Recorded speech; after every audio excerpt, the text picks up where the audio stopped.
పశ్చిమ గోదావరి జిల్లా ఆచంట నియోజకవర్గం మాజీ మంత్రివర్యులు ప్రస్తుత శాసనసభ్యులు చెరుకువాడ శ్రీరంగనాథరాజు వైసీపీ మేనిఫెస్టో పథకాలన్నీ లబ్ధిదారులకు అందాయని ఏ గ్రామం వెళ్లినా జనం నీరాజనాలు పడుతున్నారని మళ్ళీ జగన్మోహన్ రెడ్డి రావాలని ప్రెజెంట్ రిలీజ్ చేసిన పథకాలన్నీ చాలా బాగున్నాయని వైసీపీ గెలిపే ధ్యేయంగా కృషి చేస్తానని ప్రతిపక్షాలు వైసీపీ ప్రభుత్వాన్ని దుయ్యబట్టడమే వాళ్ళ లక్ష్యంగా పెట్టుకున్నారని వాళ్ళు ఎంతమంది వచ్చినా జగన్మోహన్ రెడ్డి ఒంటరిగా పోరాడతాడని మళ్ళీ వైసీపీ ప్రభుత్వం వస్తుందని అంటున్నా మాజీ మంత్రి రంగనాథరాజుతో మా ఉమ్మడి పశ్చిమ గోదావరి జిల్లా ప్రతినిధి చంద్రశేఖర్ ఫేస్ టు ఫేస్. పశ్చిమ గోదావరి జిల్లా ఆచంట మాజీ మంత్రివర్యులు ప్రస్తుత శాసనసభ్యులు రంగనాథరాజు అయితే మనతో ఉన్నారు.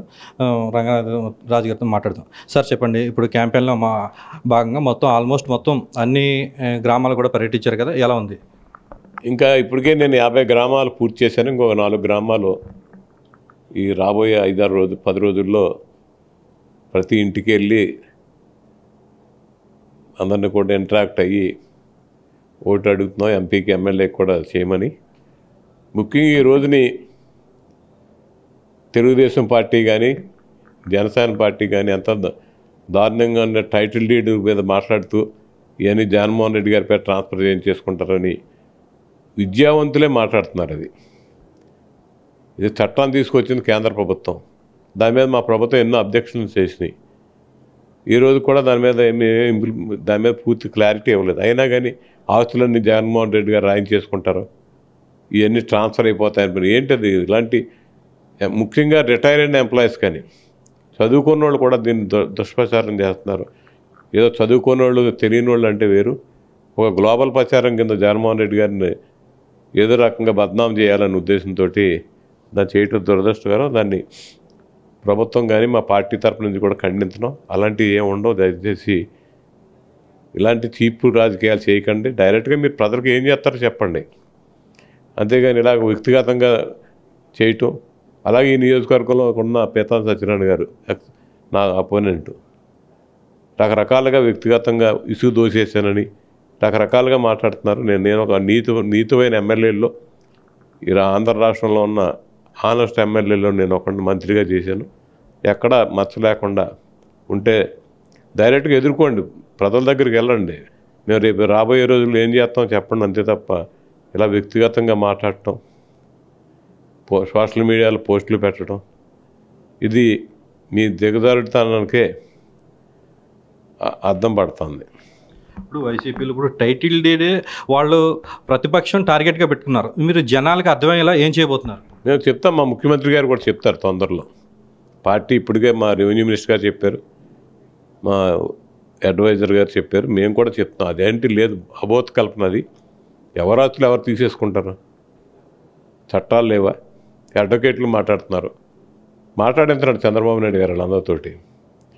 ఇప్పుడు గ్లోబలైజేషన్ వచ్చింది, అలాగే కేంద్ర ప్రభుత్వం మార్పులు చేర్పులు చేస్తా అందులో ఏదన్నా అబ్జెక్షన్స్ ఉండి ఇప్పటికే అబ్జెక్ట్ చేసింది. మీ పురంధేశ్వరరావు గారు కూడా మాట్లాడారు.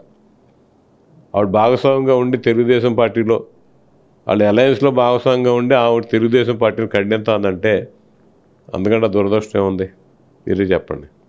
అలాగే ఇప్పుడు వైసీపీ మేనిఫెస్టో ఉంది, అటు టీడీపీ మేనిఫెస్టో చేశారు. ఇప్పుడు వైసీపీ మేనిఫెస్టో బాగుందని చెప్పి ప్రజలందరూ అంటున్నారు. ఇప్పుడు టీడీపీ కూడా మేనిఫెస్టో దాని మీద మీరు జగన్మోహన్ రెడ్డి గారు ఏదైతే ఆచరణ సాధ్యం అవుతుందో అయ్యే పథకాలు పెడతారు. చంద్రబాబు నాయుడు లాగా అబద్ధాలు ఆడటం, ఏదో స్వర్గం చూపండి పోవడం, పెట్ల దోరలు ఉండేవారు. ఆ పెట్ల దోరల మాదిరిగా అతను చెప్పుకుంటా పోతాడు. రేపొద్దు చేయడు కాబట్టి ఎన్ని చెప్పినా అడిగి అతనికి పర్వాలేదు. కానీ జగన్మోహన్ రెడ్డి గారు ఇచ్చిన మాట నిలబెట్టుకుంటారు కాబట్టి ఎంత అయితే చేయగలనో రాబోయే 5 సంవత్సరాల ఆర్థిక పరిస్థితి చూసుకుని, డెవలప్మెంట్ యాక్టివిటీ కూడా చూసుకుని, ముఖ్యంగా విద్య మీద ఆరోగ్యం మీద ఆయన ఎక్కువ ఖర్చు పెడుతున్నారు. దాంతో శాంక్షన్స్ మీకు తెలుసు, ఇప్పటికే సుమారు నెలకు 2000 ఎంతమందికి ఇచ్చారు గత ప్రభుత్వాల్లో. ఈరోజు 68 నుంచి 70 లక్షల మందికి పెన్షన్లు ఇస్తూ ఉంటే అది సామాన్య విషయం కాదు. సుమారు 25,000 కోట్ల రూపాయల పైన 30,000 కోట్ల దాకా ఈరోజు సంవత్సరానికి పెన్షన్ రూపంలో ఇస్తూ ఉంటే ఇలాంటి ఎన్నో పథకాలు పెట్టారు. ఏదైతే ఆచరణ సాధ్యం అవుతుందో అవన్నీ కూడా అందులో పెట్టడం జరిగింది. అలాగే ప్రతిపక్షం వాళ్ళు ఈ వైసీపీ పార్టీని వ్యతిరేకించడమే కానీ మద్యం దోపిడీ, ఇసుక దోపిడీ ఇంక ప్రతిపక్షం ఇంకా ఇదే ఎజెండాగా పెట్టుకున్నారు. దాన్ని మీ కామెంట్స్? మీకు తెలుసు, నా గురించి ప్రజలందరికీ తెలుసు. నేను అంతా నిక్కచ్చిగా ఉంటాను. ఎక్కడ కూడా అవినీతికి నేను తావు లేకుండా ఎవరిని కూడా ఉపేక్షించను. అలాంటి నా మీద బుర్ర తోలుతున్నారు. రాష్ట్ర ప్రజలందరికీ తెలుసు, అధికారులకు తెలుసు, ప్రతి ప్రెస్కు తెలుసు, మీడియాకు తెలుసు నా క్యారెక్టర్ అందరికీ. అయినా నా గురించి నన్నే అలర చేస్తున్నారంటే వాళ్ళు ఎంత దిగజారారో మీరు అర్థం చేసుకోండి. అలాగే ప్రతిపక్షం నన్ను బురద జల్లడమే జేయంగా పుంజుకుందని చెప్పి, నాకు ప్రజలందరూ సమానమే, నాకు ప్రజలందరూ అందరూ సమానంగా చూస్తానని చెప్పి రంగనాథ్ అయితే చెప్పడం జరిగింది. మేనిఫెస్టోలో భాగంగా వైసీపీ జగన్మోహన్ రెడ్డి ఏదైతే చెప్తే అదే చేస్తారని చెప్పి, గెలిపే జయంగా కృషి చేస్తామని చెప్పి రంగనాథ్ అయితే చెప్పడం జరిగింది. వీడియో జర్నలిస్ట్ దుర్గారెడ్డితో చంద్రశేఖర్, స్టూడియో న్యూస్, పశ్చిమ గోదావరి జిల్లా.